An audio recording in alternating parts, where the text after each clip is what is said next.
My name is Lin. Once, Mr. Lin. For some, wolf. For others, strategist. For most, a reserved but ruthless man who stopped the collapse of entire companies with one phone call. And now I am a nobody.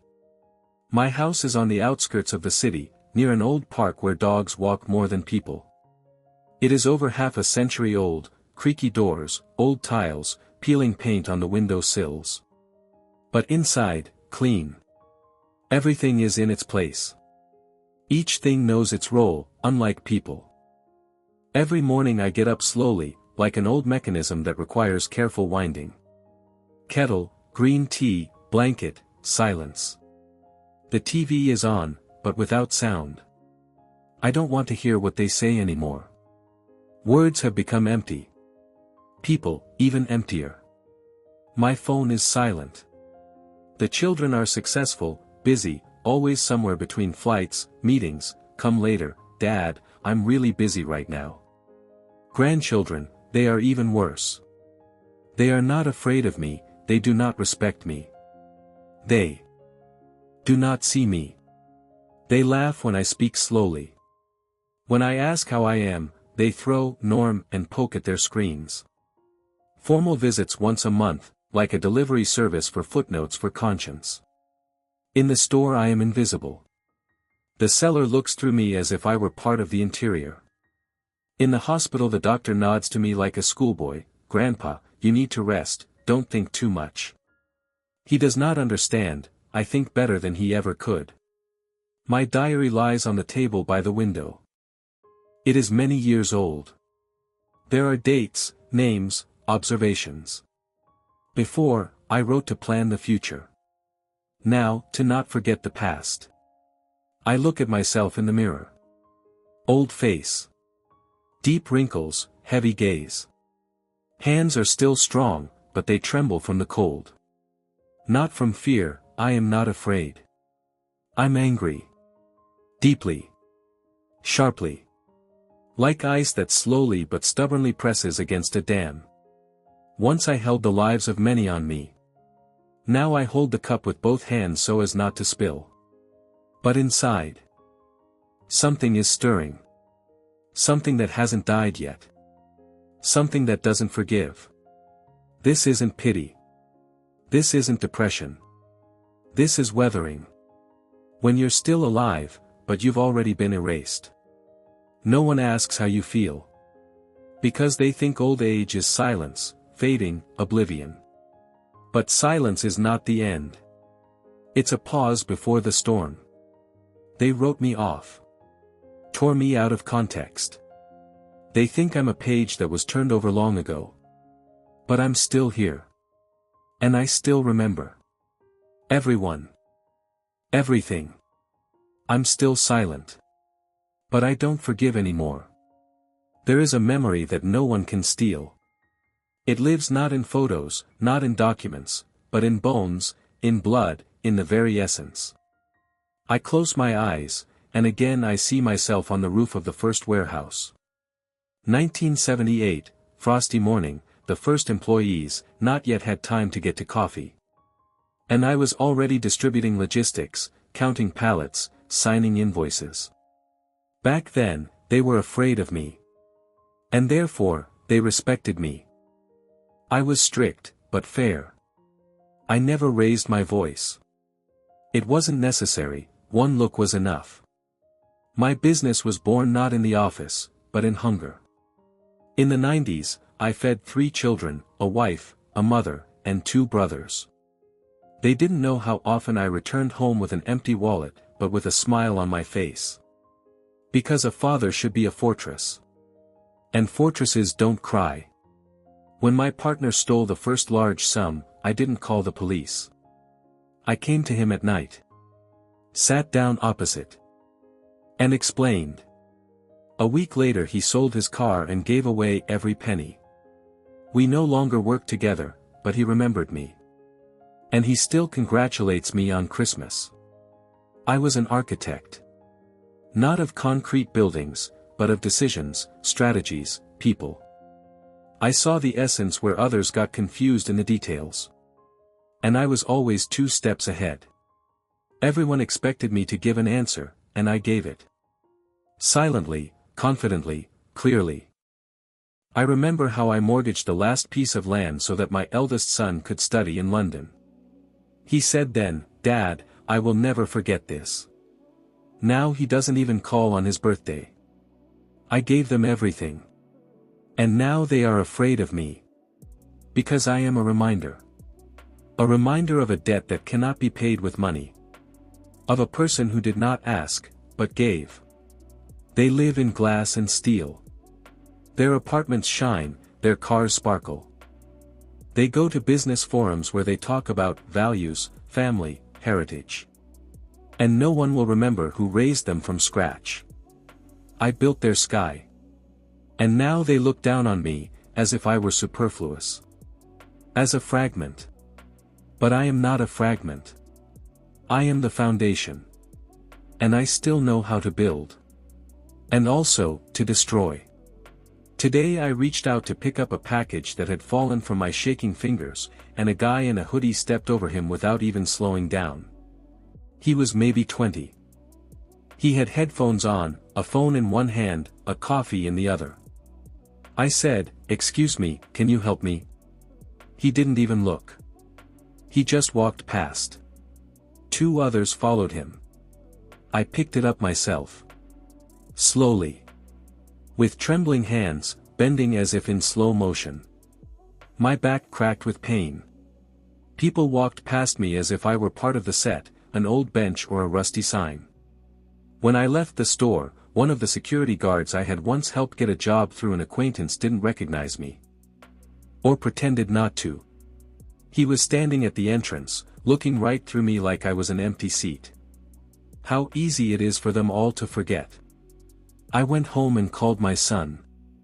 For the first time in 2 weeks. He didn't pick up the phone. He didn't call back. A few minutes later, a message came, "Dad, I'm really busy. I'll call back in the evening." It wasn't evening. It was just me. And the blanket. And a new name in my diary. The next day, I dared to ask my grandson to help me with the computer. I held myself together so that I could speak clearly, without pauses. I even wrote out what to say. And when he finally arrived, wearing his branded T-shirt with the startup logo, he immediately said, "Grandpa, you said yourself that you were a techie. So what now? Can't you find where to press, okay?" He was smiling. But not with the kind of smile that warms you. But the kind that cuts you. From top to bottom. Like I was something funny. His girlfriend, who was sitting in the car near the house, was filming something on her phone and seemed to be giggling quietly. I thanked her. After he didn't help. And closed the door.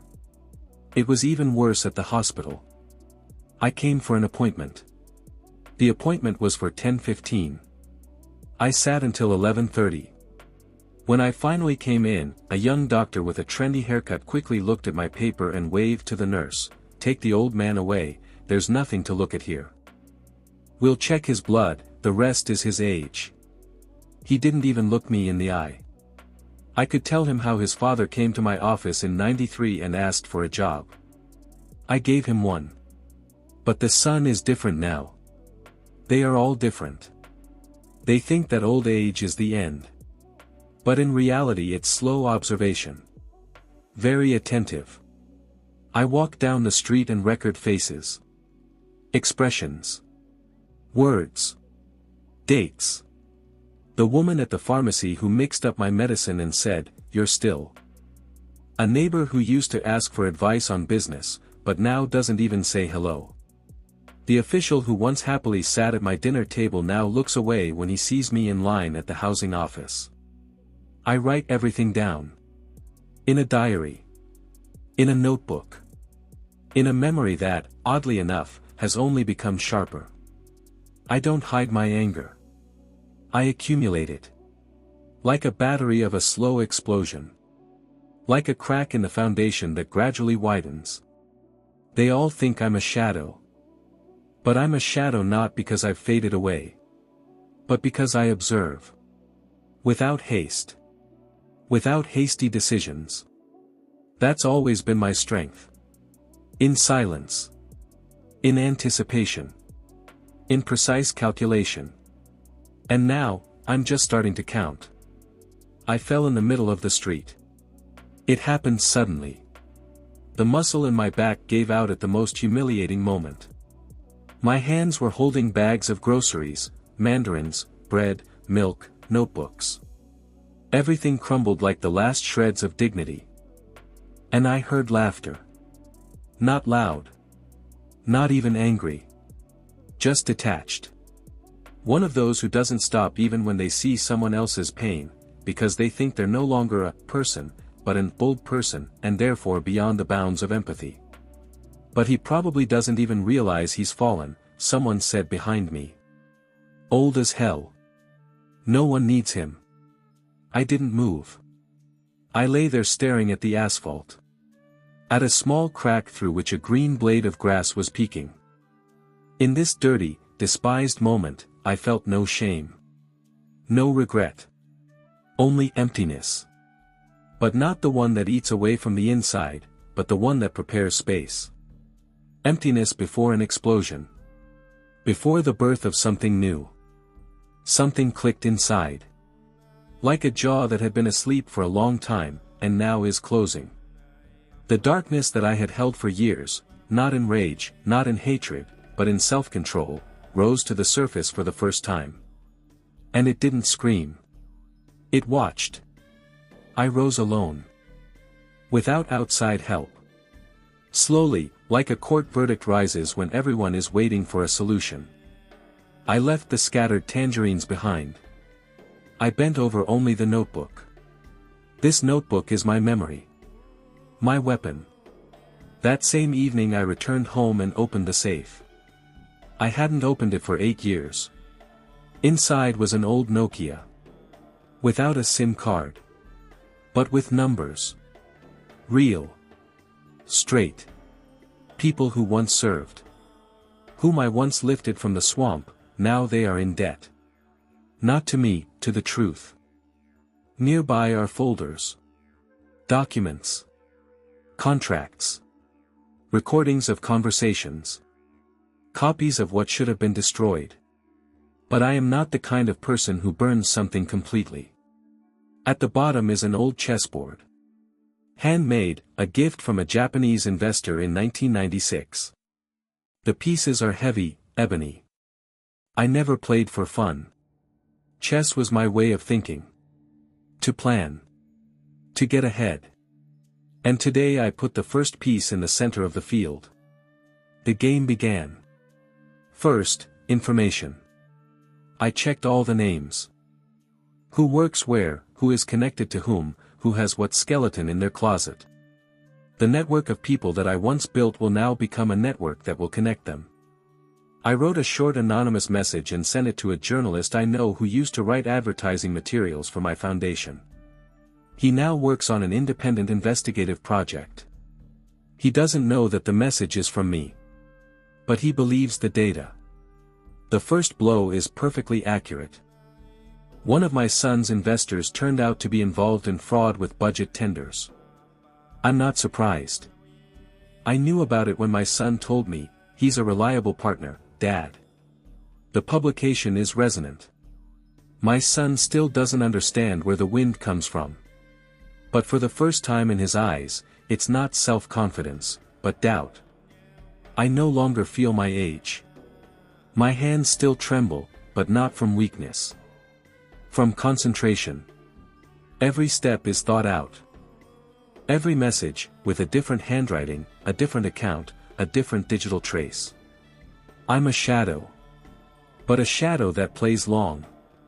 They don't know that I woke up. That I see again. That I have returned, not to the past, but to influence. My revenge is not a scream. It is a silent restoration of justice. It is the return of a name.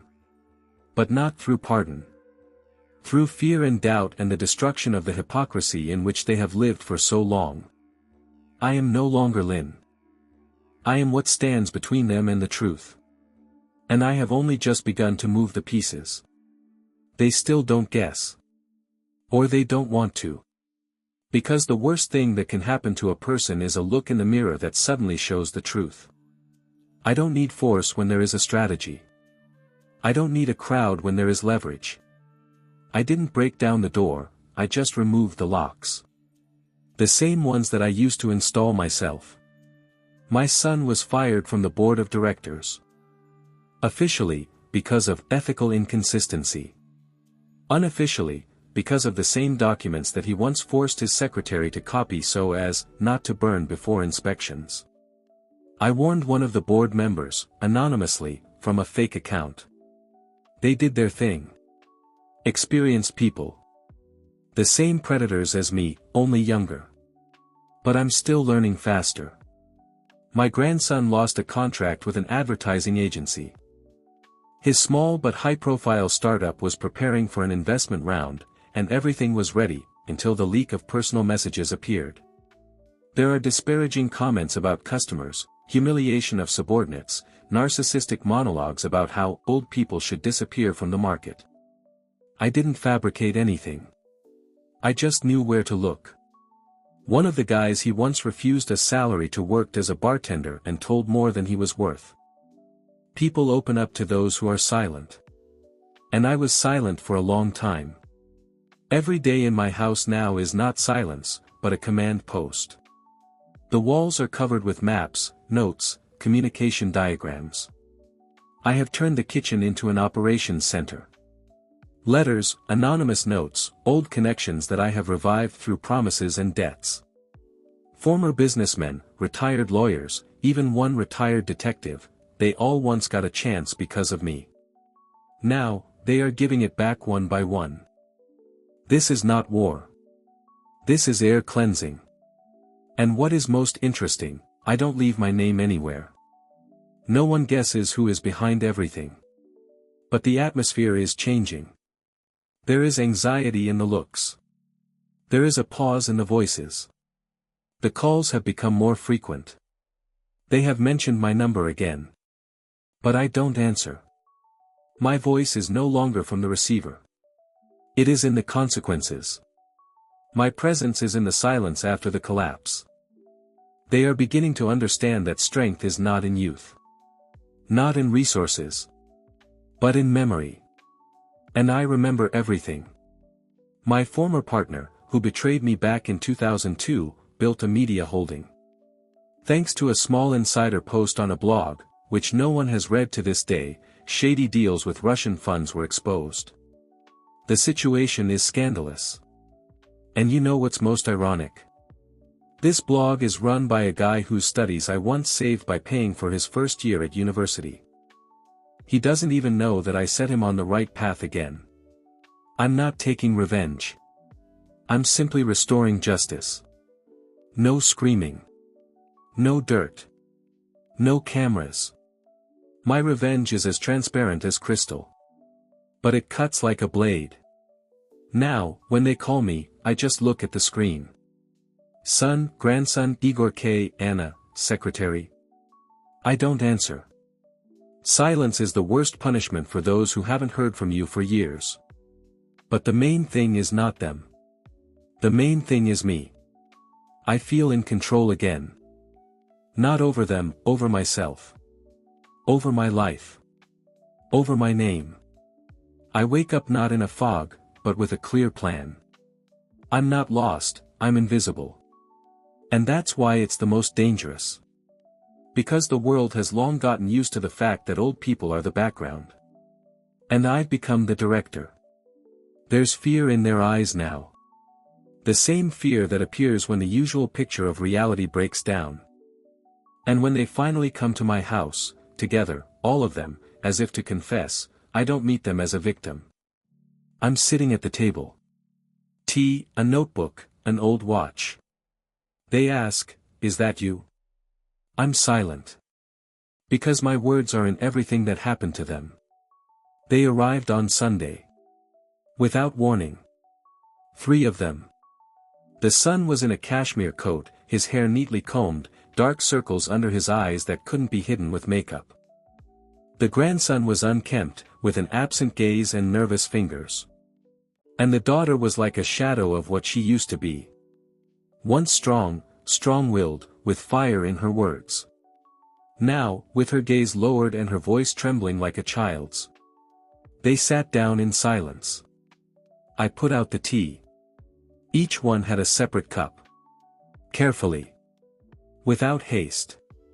They didn't know where to start. It was as if they were stuck in their own throats. The unspeakable was the hardest. The son began, but I looked up. That one movement was enough to stop him. I didn't get angry. And I didn't feel sorry. I no longer had the desire to punish. Because true victory is not breaking someone. It's making them see themselves. And they saw. Now, they saw. For the first time in many years. Without filters. Without the usual arrogance. They no longer spoke to the old grandfather. They spoke with a quiet power that they themselves tried to forget. Their eyes ran. From the wall to the table. From me to their hands. The words withered on their lips. They looked for excuses, but there were none. Because I didn't demand anything. And that was what broke them from the inside. I didn't know, the grandson finally whispered. Grandpa, I didn't. I knew, I said for the first time. Quietly. Calmly. Like a sentence. The silence after that began to press. Like a concrete roof that was about to collapse. But I held it. Not offended, confidently. Like a conductor prolonging the pause before the last chord. I didn't mention what I had done. I didn't voice a single fact. They already knew. And more importantly, they understood why. It wasn't about anger. Not about revenge for insults. It was about a reminder of who I was. And who I remain. I did not demand obedience. I did not expect tears. Only one thing, recognition. And I received it. There was no more condescension in their eyes. Only fear and respect. Real. The kind that you cannot buy with diplomas, money, or titles. We were silent for another 10 minutes. An eternity. I finished my tea. I looked out the window. The autumn light slid across the wooden floor. The whisper of the wind outside the window was the only sound. The leaves were spinning, as if they could not decide whether to fall or fly away. The house, which they considered old, was my fortress. And in it I became stronger than ever. They stood up. The grandson paused for a moment. Can I help you somehow? I looked at him. For a long time. And said, not anymore. And that was enough for him to turn away. Not with resentment, but with an understanding of a line that cannot be crossed. When they left, I sat down at the table. I opened my diary. Old, cracked. With pages that smelled of ink, dust, and time. I turned a few pages. Past the names. Events. Notes. Reminders. And wrote the last entry. Notebook the last entry in the diary, they forgot who I was. And finally understood who I had become. Respect the silence of an old person, because sometimes it sounds louder than revenge.